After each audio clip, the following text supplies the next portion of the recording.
আসসালামু আলাইকুম গাইস। এই পৃথিবীতে সব ধরনের কষ্ট সহ্য হয়, শুধুমাত্র একটা কষ্ট ছাড়া। আর সেটা হলো এই কষ্টটা। এই কষ্টটা ছাড়া ভাই সবকিছু সহ্য হয়। একটা প্রবাসী বছরের পর বছর, 20 বছর, 30 বছর, 40 বছর পর্যন্ত, ঠিক আছে, বউ ছাড়া থাকতে পারে, তাদের কোনো কষ্ট হয় না। কিন্তু ভাই এই যে এইটা করতে আসলে ভাই, এই রান্নাটা ভাই, এই রান্নাটা করতে আসলে ভাই আর সহ্য হয় না ভাই। মন চায় যে এখান থেকে দৌড়ে দেশে চলে যায়। বিশ্বাস করেন, আমরা 20 বছর, 30 বছর এবং 50, সারা জীবন প্রবাসে কাটাই দিতে পারবো, সমস্যা নেই।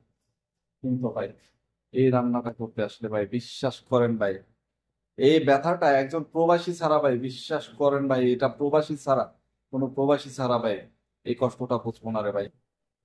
আর যারা বিবাহিত প্রবাসী আছেন তাদের বউদের উদ্দেশ্যে একটা কথা বলেছি ভাই, আপনার জামাইকে এতটা প্যারা দিয়েন না ভাই। দেখেন এই গরমের মধ্যে বুঝছেন, 48 ডিগ্রি সেলসিয়াস ওদের তাপমাত্রা, এসি লাগাইছি, এসিও ঠিক মতো কাজ করে না ভাই, বুঝছেন।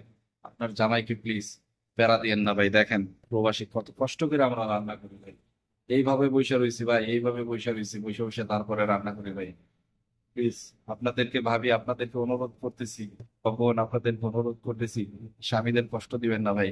12-13 ঘন্টা কাজ করে এসে, ঠিক আছে, 12-13 ঘন্টা কাজ করে এসে তারপরে মনে করেন দুপুরে 1 ঘন্টা লাঞ্চ টাইম পাইছি।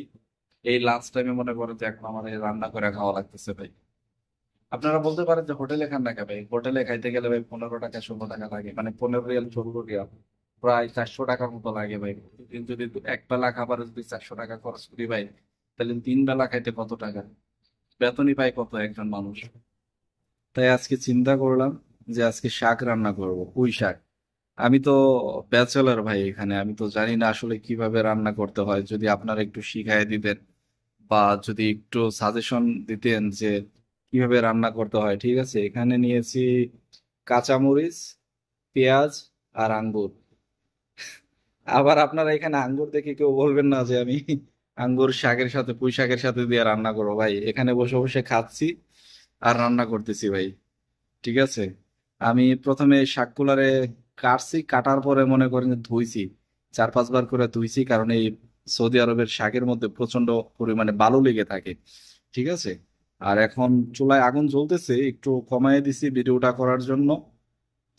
আর এখানে নিছি কিছু রসুন কেটে নিছি। শাকটা কেমন হয়েছে প্লিজ আমাকে আপনারা জানাবেন।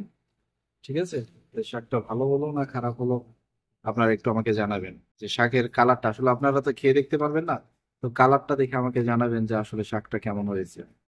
খুদা হাফেজ, দেখা হবে পরের কোনো ভিডিওতে, সে পর্যন্ত ভালো থাকবেন।